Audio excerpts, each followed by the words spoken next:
నాని కీర్తి సురేష్ జంటగా తెరకెక్కిన youthful comedy entertainer నేను లోకల్.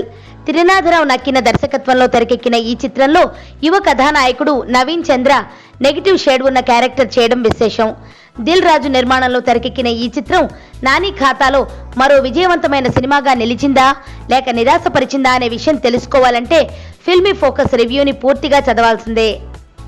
కథ: లోకల్ బాబు నాని కాపీ కొట్టి ఇంజనీరింగ్ పాస్ అయి మొదటి చూపులోనే కీర్తి సురేష్ను ప్రేమించి ఆమె కోసం MBA కాలేజ్లో జాయిన్ అవుతాడు. కీర్తి తనను ప్రేమించేలా చేయడమే నిరంతర ధ్యేయంలా ముందుకు సాగుతున్న బాబుకి కరెక్ట్గా కీర్తి వర్కౌట్ అయింది అనుకునేసరికి కథలోకి సడన్ ఎంట్రీ ఇస్తాడు సిద్ధార్థ్ వర్మ, నవీన్ చంద్ర. అసలు సిద్ధార్థ్ వర్మ ఎవరు, అతనికి కీర్తితో ఉన్న రిలేషన్ ఏమిటి, బాబుకి అడ్డంకిగా ఎందుకు మారాడు వంటి ప్రశ్నలకు సమాధానాలు తెలుసుకోవాలంటే నేను లోకల్ సినిమా చూడాల్సిందే. నటీనటుల పనితీరు: నాని ఎప్పట్లానే ఈస్తో బాబు క్యారెక్టర్కు న్యాయం చేశాడు. అలాగే యాటిట్యూడ్ ఈజ్ ఎవ్రీథింగ్ అన్న ట్యాగ్ లైన్కు తగ్గట్లు క్యారెక్టర్కు యాటిట్యూడ్ను జోడించి సరికొత్త వ్యవహార శైలితో అలరించాడు. కీర్తి సురేష్ క్యూట్గా ఉంది. తన పాత సినిమాల కంటే బెటర్ పర్ఫార్మెన్స్ ఇచ్చింది. హీరో ఫాదర్గా పోసాని కృష్ణమురళి మరోమారు తన కామెడీ టైమింగ్తో ఆకట్టుకున్నాడు. హీరోయిన్ ఫాదర్ క్యారెక్టర్లో సచిన్ మాత్రం కామెడీ వరకు పర్లేదు కానీ ఎమోషన్ను మాత్రం పండించలేకపోయాడు. నవీన్ చంద్రకు కథలో ఉన్న ఇంపార్టెన్స్ క్యారెక్టర్ పరంగా లేకపోవడంతో వెండి తెరపై నిండైన విగ్రహంతో దర్శనమివ్వడం మినహా పెద్దగా చేసిందేమీ లేదు.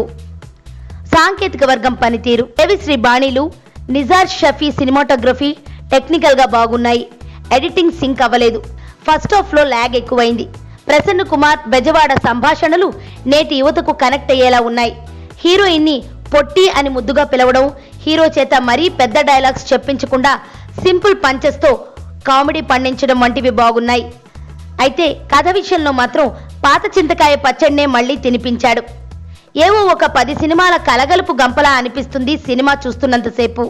అలాగే స్క్రీన్ ప్లే విషయంలోనూ చాలా లాజిక్స్ మిస్ చేశాడు. దర్శకుడు త్రినాథరావు నక్కిన రచయిత ప్రసన్న కుమార్ పేపర్ మీద పెట్టిన సన్నివేశాన్ని తెరకెక్కించాడే కానీ తన సొంత బుర్రను పెద్దగా వాడలేదు. దానివల్ల సినిమా సాగిపోతున్నా కథకి ప్రేక్షకుడు కనెక్ట్ కాలేదు. అలాగే సినిమా మొత్తం హీరో క్యారెక్టరైజేషన్ మీదే కాన్సన్ట్రేట్ చేయడం వల్ల మిగతా క్యారెక్టర్స్ ఏవీ ఎలివేట్ అవ్వలేదు. మధ్యలో కామెడీ ఉండాలి కాబట్టి పెట్టామన్నట్లుగా వచ్చే పోలీస్ స్టేషన్ సీన్ బాగా బోర్ కొట్టించడం, క్లైమాక్స్లో హీరో లాజిక్ కన్విన్సింగ్గా లేకపోవడం వంటి కారణాల వల్ల నానికి వీరాభిమానులైతే తప్ప నేను లోకల్ చిత్రాన్ని సాధారణ ప్రేక్షకులు పెద్దగా ఎంజాయ్ చేయలేరు. విశ్లేషణ: ఇక్కడ కామెడీ చేసినా నేనే చేయాలి అని ఏదో సినిమాలో హీరో అన్నట్లు నేను లోకల్ సినిమాలో అన్ని రసాలను నాని ఒక్కడే పండించేయాలని చేసిన విశ్వ ప్రయత్నం ఒక నటుడిగా అతడికి మంచి పేరు తీసుకురావచ్చేమో కానీ ప్రేక్షకుడు మాత్రం 143 నిమిషాల పాటు గ్యాప్ లేకుండా డైలాగులు చెబుతున్న నానిని చూడలేక కాస్త ఇబ్బంది పడాల్సిన పరిస్థితి ఏర్పడింది. సో ఓవరాల్గా నాని వీరాభిమానులకు మాత్రమే నచ్చే చిత్రం నేను లోకల్.